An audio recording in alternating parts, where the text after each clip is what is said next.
여러분 요즘에 삶이 어떻습니까? 재미가 있으십니까? 시편 90편에 보면 인생의 연수의 자랑이 수고와 슬픔뿐이다 이렇게 말씀했는데 이 말이 좀 실감이 나는 것 좀 같습니다. 왜 성경은 연수의 자랑, 인생의 연수의 자랑이 수고와 슬픔뿐이라 이렇게 단정할까요? 그것은 인생에 끊임없이 고난이 찾아오기 때문에 그렇습니다. 고난 때문에 그래요. 바다에 그 해안선의 파도가 끊임없이 부딪히듯이 우리 인생에도 고난이라고 하는 이 파도가 끊임없이 우리를 부딪히기 때문에 우리는 수고와 슬픔의 인생을 살고 있는 것입니다. 고난당하기 원하는 사람이 누가 있겠습니까? 그러나 이 고난을 막을 수가 없습니다. 고난을 막을 길이 없죠. 그러기에 우리는 이 고난을 어떻게 하면 막아낼까? 여기에 목표를 두는 것이 아니고 이 고난이 와도 이 고난을 어떻게 대처해 나아갈까? 여기가 더 중요한 질문인 것입니다. 고난을 막는 게 아니고 고난을 어떻게 대처할까가 더 핵심이죠. 여러분 해안가에서 집을 짓고 사는 사람들은 파도를 피할 수는 없습니다. 해안가에 집을 짓고 있는 사람들의 목표는 파도가 와도 견딜 수 있는 것, 비바람이 몰아치고 세찬 파도가 쳐도 집이 견딜 수 있도록 하는 것, 그것이 중요한 것입니다. 이처럼 인생의 고난도 막을 수가 없습니다. 다만 우리는 이 거친 고난이 와도 그 고난을 넉넉히 이겨낼 수 있도록 하나님의 말씀으로 무장하고 준비하는 것, 이것이 중요한 일입니다. 이와 관련하여 오늘 본문에서 하나님께서는 사도 베드로의 입을 통해서 그리스도인들이 오는 고난들을 어떻게 다루어야 하는지에 대하여 말씀하고 있습니다. 그렇다면 끊임없이 밀려드는 거친 파도와 같은 인생의 고난을 이겨내기 위해서 우리가 어떻게 마음으로 무장하고 또 준비되어야 할까요? 오늘 본문에서 세 가지를 함께 정리하면서 은혜를 나누고자 합니다. 첫 번째, 나에게 닥친 고난을 우리는 이상히 여기지 말아야 한다. 이상히 여기지 말라라고 말씀합니다. 12절, 본문 12절을 함께 읽어보겠습니다. 사랑하는 자들아, 너희를 연단하려고 오는 불시험을 이상히 여기지 말고. 여러분 여기에 베드로가 불시험이라고 표현합니다. 불같이 뜨겁고 고통스러운 시험, 불같이 갑작스럽게 다가오는 시험, 이러한 뜻입니다. 여러분 우리가 생각지 못하는 고난을 당할 때가 많이 있습니다. 병원에 그냥 가볍게 건강진단하러 갔는데 의사가 아유 심각한 병이네요 라고 말할 때에 우리는 상당히 당황하죠. 길을 가다가 생각하지 않게 교통사고를 당할 수도 있습니다. 또 큰 돈이 들어야 될 그러한 환난을 갑작스럽게 만날 때가 있습니다. 그럴 때에 일반적으로 반응이 어떠냐면 왜 이러한 고난이 나에게 닥쳤는가 이렇게 반응을 합니다. 하나님께서 왜 나에게 자꾸 이러한 고난을 주시지? 라고 하는 생각들이 들게 마련입니다. 하나님 늘 나와 함께 하신다고 했는데 하나님 왜 이러한 고난을 막아주시지 않습니까? 이러한 마음의 생각들이 들게 되죠. 만일 15절 말씀처럼 살인이나 도둑질이나 악행이나 남의 일을 간섭하다가 고난을 당한다 그러면 아이고 내가 잘못해서 하나님 나야 벌 주시는구나 이렇게 쉽게 생각할 수 있지 않아요? 내가 뭔가 잘못해서 고난을 당한다 그러면은 아이고 내가 잘못했으니까 하나님 나에게 벌 주시는 것도 맞지 이렇게 생각을 하는데 우리가 완전한 의인으로는 살지는 못했어도 그런 나름대로 신앙생활을 하고 있잖아요. 나름대로 또 하나님 말씀대로 살려고 노력을 하고 있습니다. 그럼에도 불구하고 갑작스럽게 고난을 당하면 아무리 믿음 좋은 사람이라 하더라도 이 고난에 처한 현실들을 쉽게 받아들이지를 못한다는 거예요. 그렇게 아무리 우리가 믿음 좋은 중직자라 하더라도 갑작스럽게 고난을 당하면 아유 하나님 왜 나에게 이런 시련을 이렇게 말하게 된다는 겁니다.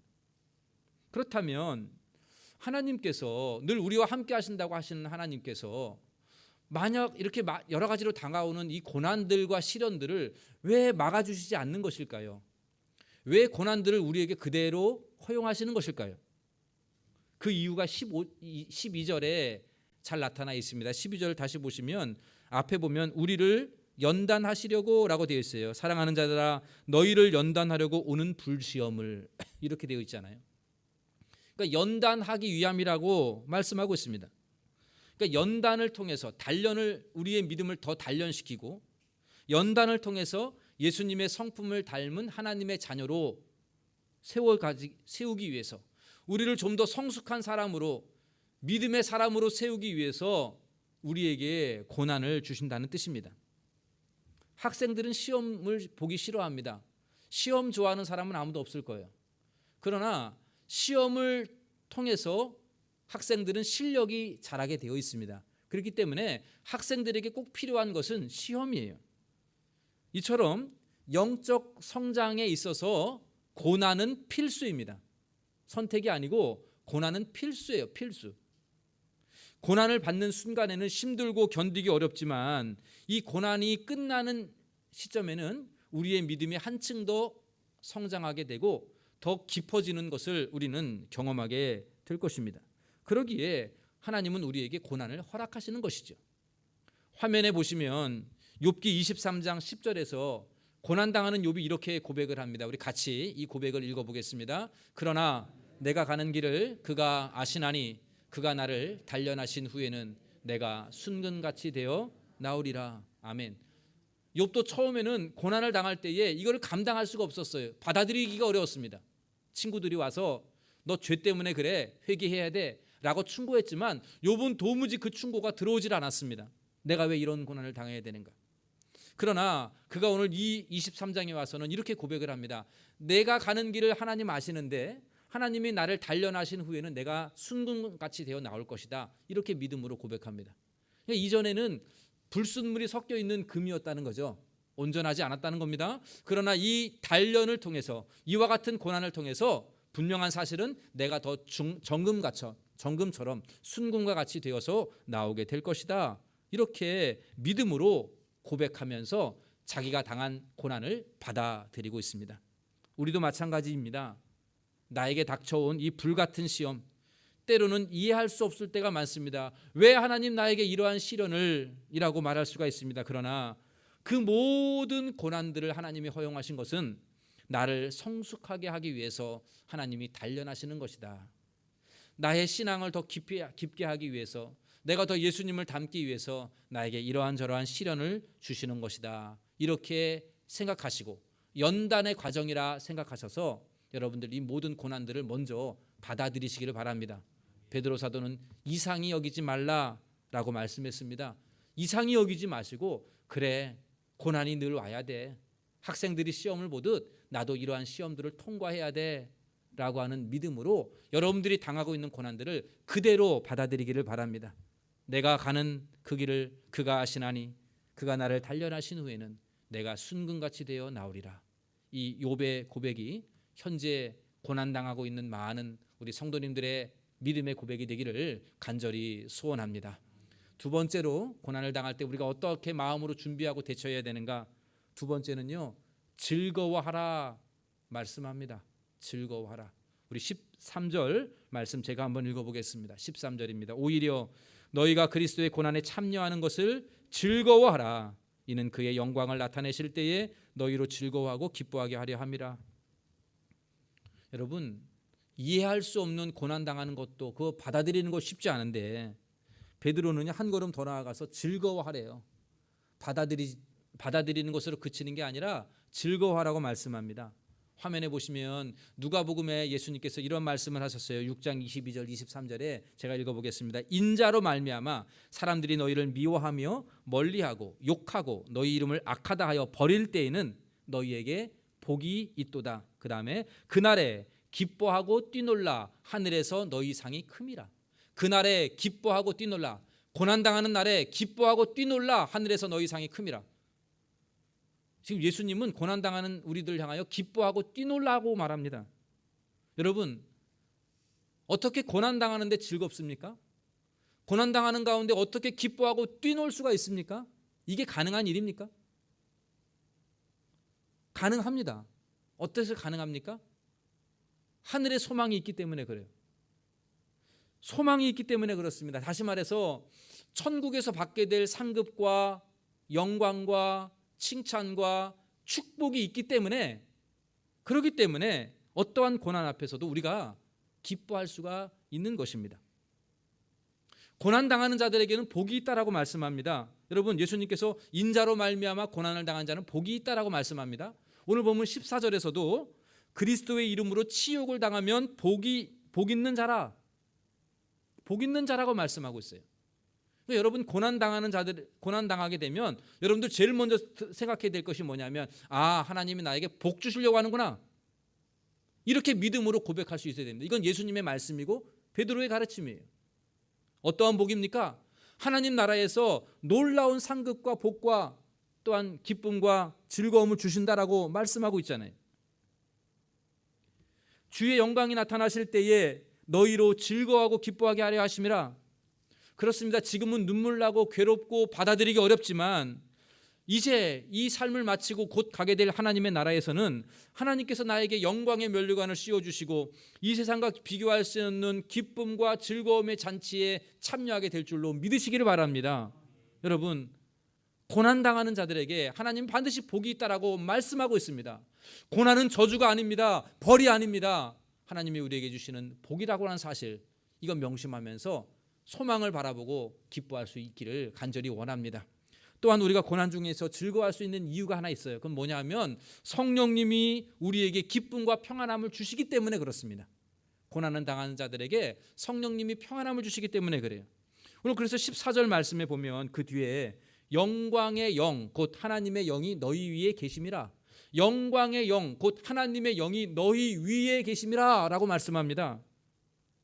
천국의 소망이, 그 복이, 그것이 우리에게 고난 중에 기쁨을 주는 원동력이 되지만 또한 지금 이 자리에 성령님이 함께 하셔서 내 위에 계셔서 고난 중에, 불같은 고난 속에서도 나에게 기쁨과 평안함을 주시기 때문에 우리가 고난 중에서도 기뻐할 수 있고 예수님 말씀처럼 뛰놀 수가 있다라고 말씀하고 있는 것입니다. 미국의 스페포드라는 사람이 있어요. 이 사람이 아내가 있고 4명의 어린 아주 귀여운 딸들이 있었습니다. 아내하고 4명의 어린 딸들이 요양차 좀 여행을 보냈어요. 배를 타고 여객선을 타고 가다가 이 여객선이 침몰하는 바람에 가족이 다 물에 빠졌습니다. 아내는 가까스로 살았는데 그 귀여운 4명의 딸은 다 죽었어요. 다 바다에서 죽었습니다. 그 바다를 건너가는 이 스페포드가 그 절망적인 상황 속에서 그가 지은 찬송이 뭡니까? 내 영혼 평안해, 그 찬송이에요.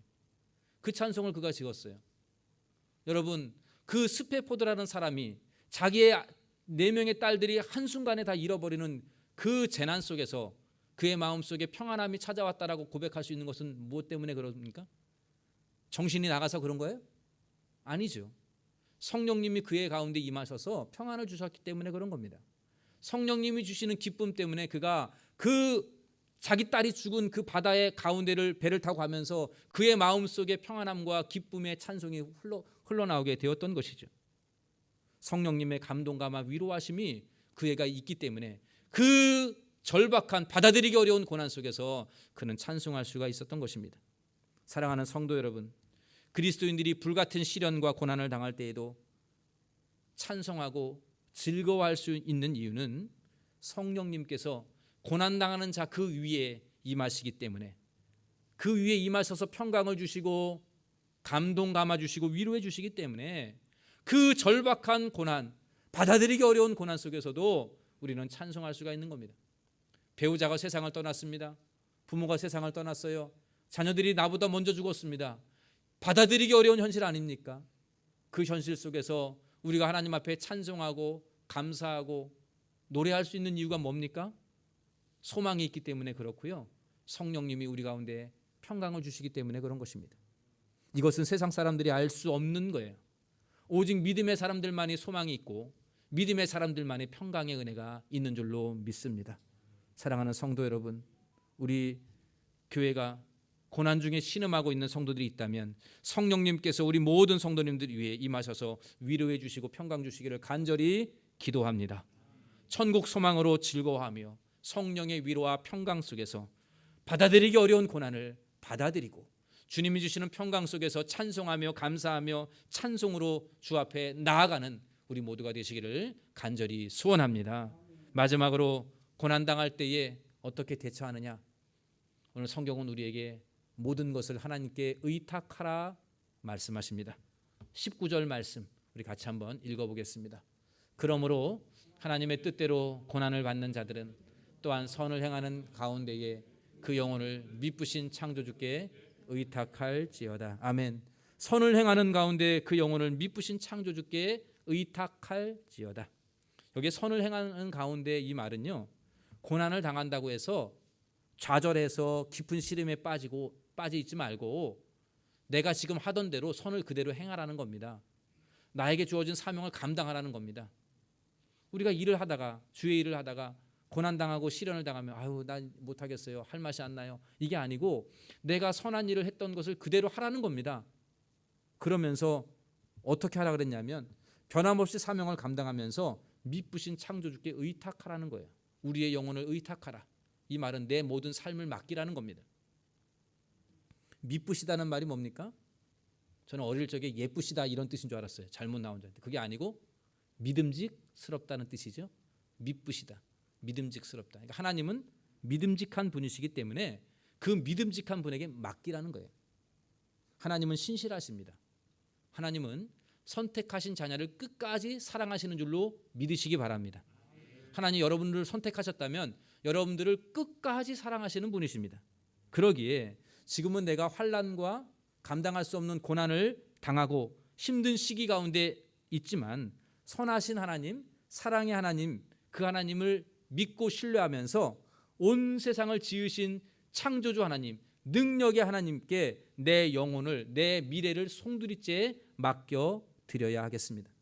사랑하는 성도 여러분, 우리가 고난 앞에서 할 수 있는 게 무엇입니까?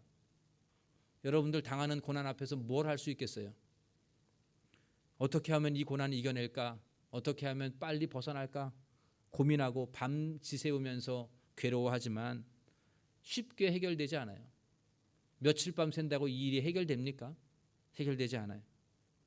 그런데 여러분, 하나님의 자녀들의 특권이 뭡니까? 하나님의 자녀된 우리들이 가지고 있는 특권이 뭐예요? 하나님을 믿는 자녀들, 하나님의 선택받은 자녀들이 가지고 있는 특별한 권리, 특별한 선물이 뭡니까? 그 특권은 창조주 하나님, 못할 것이 아무것도 없는 전능하신 하나님께서 바로 저와 여러분들의 아버지가 되신다는 특권입니다. 능력 많으신 하나님, 모든 것을 하실 수 있는 하나님이 여러분들의 아버지가 되신다는 것, 이것이 우리의 특권입니다.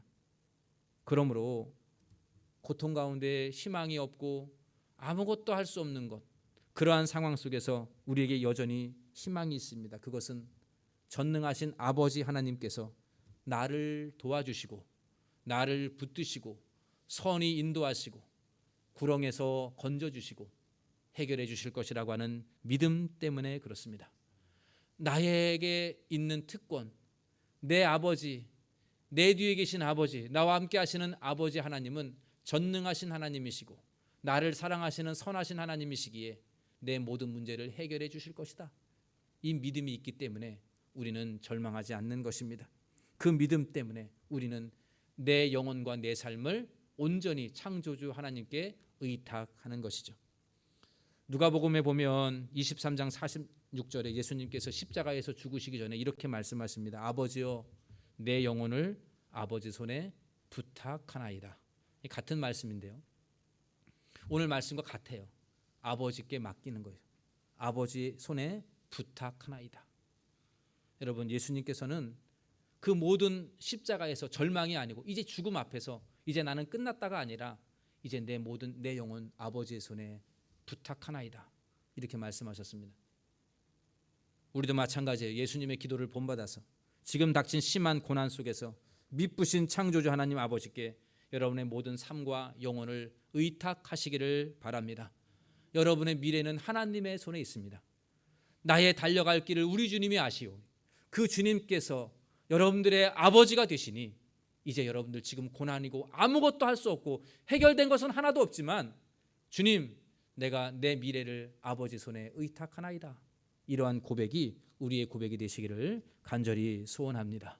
말씀을 정리하겠습니다. 여러분, 고난은 앞으로도 우리에게 계속될 것입니다. 이것은 변함없는 진리예요. 앞으로 여러분들 앞에 고난이 또 있을 것입니다. 피할 수 없습니다.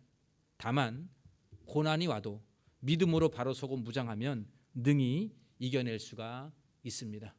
찬송가에 보면 불같은 시험 많으나 그다음에 뭡니까? 겁냅시다. 불같은 시험 많으나 겁내지 맙시다. 그다음에 가사가 어떻게 됩니까?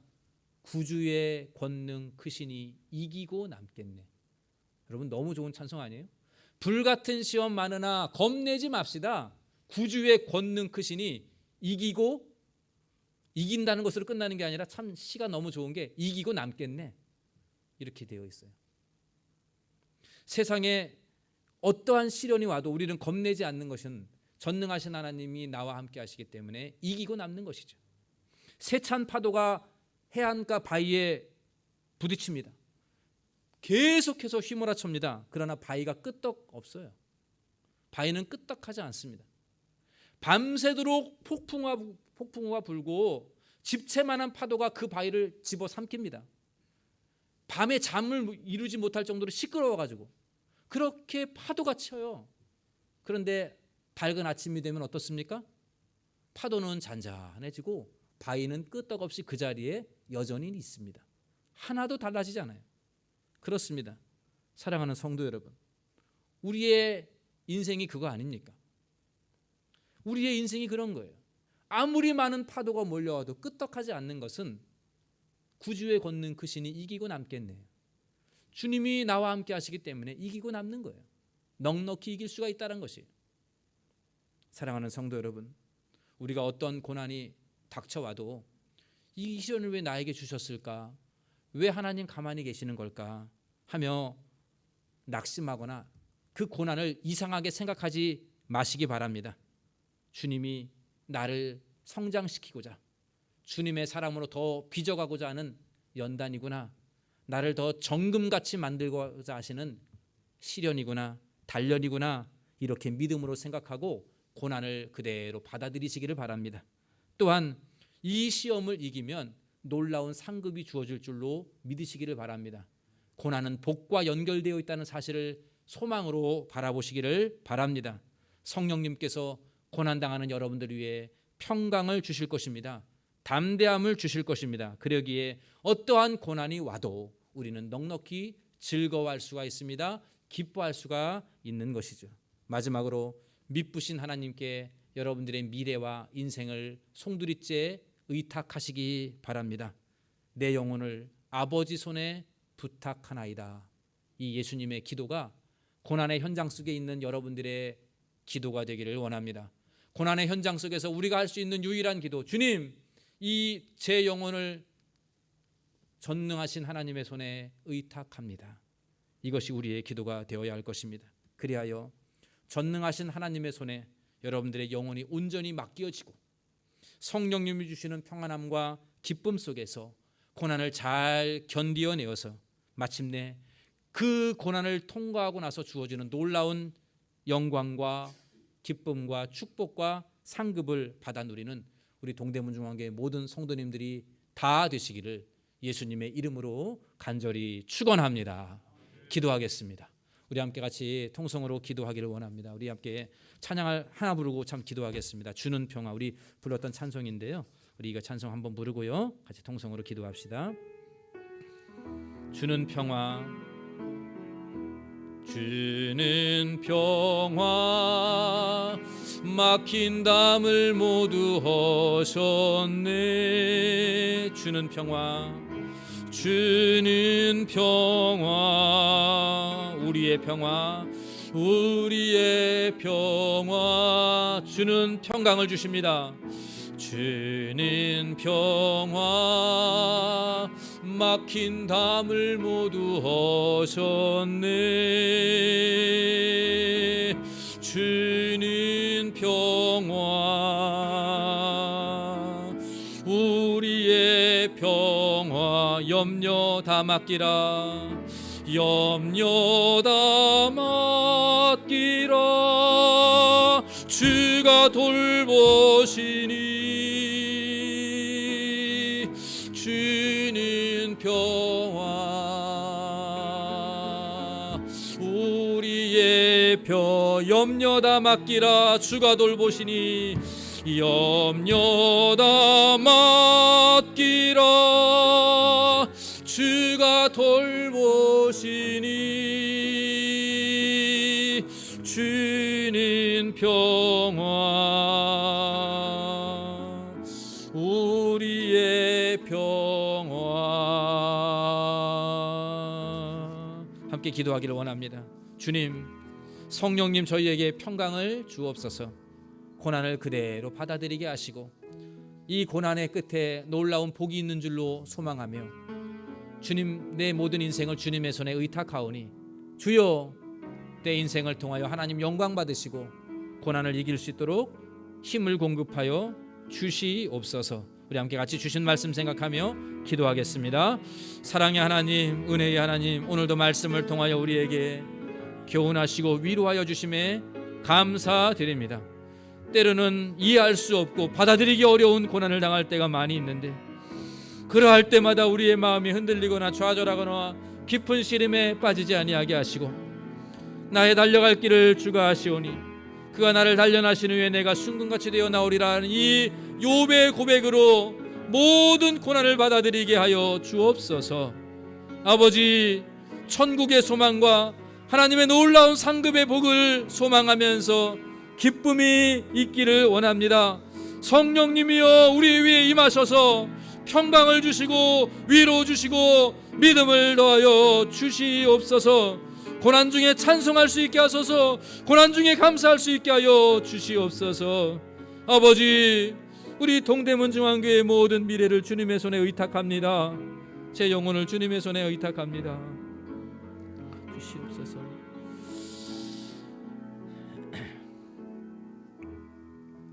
사랑과 은혜가 많으신 하나님 아버지, 오늘도 말씀을 통해서 상한 심령을 위로하여 주심에 감사합니다. 주님, 감당할 수 없고 받아들이기 힘든 고난 속에서 하나님을 향하여 원망의 소리를 내는 것이 아니라 욥의 고백처럼 나를 단련하신 후에 내가 순금같이 되어 나오리라 믿음의 고백으로 소망하며 하나님이 주신 복을 믿음으로 바라보면서 이기게 하여 주시옵소서. 성령님이여 우리에게 평강을 허락하여 주시옵소서. 우리 모든 심령들 위에 성령의 충만함으로 임하셔서 하나님이 주시는 기쁨과 평안함 속에서 어떠한 고난의 현장 속에서도 찬송과 감사가 우러나오게 하여 주시옵소서. 전능하신 하나님 아버지가 나의 아버지가 되시오니 미쁘신 하나님 앞에 내 모든 영혼과 삶과 미래를 송두리째 맡겨드립니다. 주님, 우리의 삶을 주장하여 주시옵소서. 주님, 돌보아 주시옵소서. 깊은 시름에 빠져있는 심령들이 있습니까? 오늘도 성령의 충만함으로 위로하여 주시옵소서. 이 모든 말씀 우리 구주 예수님의 이름으로 기도하옵나이다. 아멘. 준비하신 예물 하나님께